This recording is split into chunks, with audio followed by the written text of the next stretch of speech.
阪に移動するよ。大阪に向かう日ですけども、まあ分かりやすくていいけど。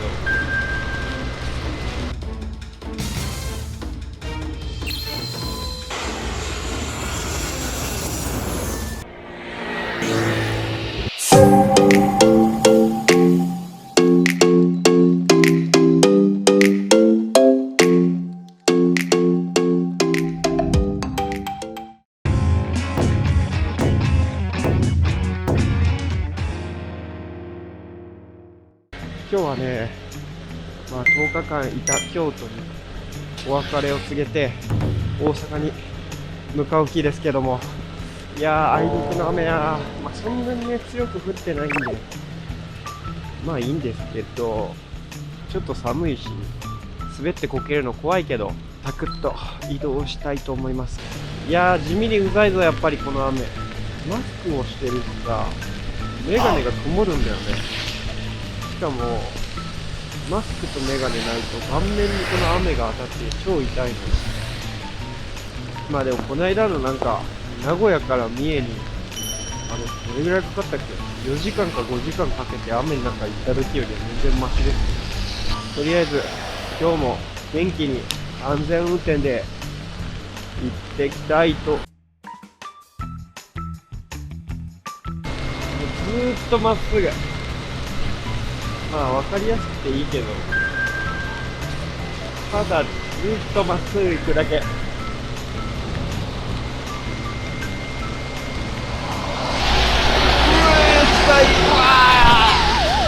やられた。やべえ、最高。屋根付き。ここは雨の影響を受けませんね。最高。というか毎回のことだけど、これ大阪入ったんか。わからんな。まあ一回入ったってことで Welcome to 大阪。 I didn't notice though。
名古屋、大阪。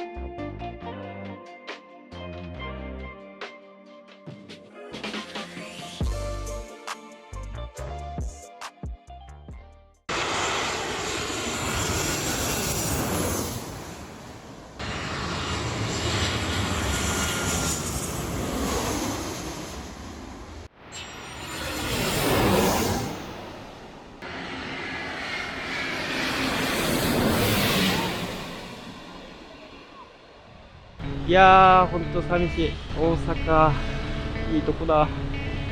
でもね、全然ね、満喫できてないよ、大阪。絶対。大阪の良さはね、ほとんど満喫できてないはず。まあ、というのも、やっぱりコロナでお店とか行けてないし、人も少ないから、なんか本当の大阪って感じがしない。あとやっぱ、10日ぐらいしかいないから、表面しか味わえてないんだよね。すごいなんか知れば知るほど、なんか、うわ、大阪って本当日本だけど日本じゃないんじゃないみたいな、そういう魅力がいっぱいあって、もっとこう堪能したい気持ちになるんですね。大阪ならではの文化とか生活っていうのが結構あるから、それをね、しっかりこう体験して初めて大阪を満喫してるって感じになると思うんだよな。だから今回だけじゃ満喫できてない。そういう意味でもちょっと名残惜しいですね。移動するのが本当に寂しい。まあだから近い将来また戻ってきます、大阪は。で、今度は何ヶ月か滞在する。ちょっと長期で滞在したいと思う。ここでまあ人だったりとか文化だったりとかいろいろ経験して大阪を満喫するみたいな、そういう感じでもう一回来たいと思います。基本ね、大阪はね、あんまり絡みなかったんだよね、人と。やっぱり外出歩けないし、あんまり。飲みにも、まあお店もやってないしね。だから、飲みたくても飲めないな。交流しないから一人でいたりとか、ウーバーイーツやったりして、せっかく大阪にいるのに大阪の良さを満喫できてないんだよね。寂しいよ、切れてるよ。まあでもね、旅は続きますんで。いやーもうなんか住んでみたり体験したいとか、行ってみたいとか、もうほんといろいろやりたいことがありすぎて時間が足りん。無駄なことに時間使ってる余裕はないな。ほんと人生やりたいことばっかや。悔い残さないように生きないとな。全部楽しもう。大阪、大阪、あれもこれもあんで。大阪、大阪、とこやでおいで。大阪、大阪、This is 大阪ストラット。All time 大阪ベイブルーどこと好きかあんた聞くけどそうみたいなことさえわからんようになったんだ大阪ベイブルー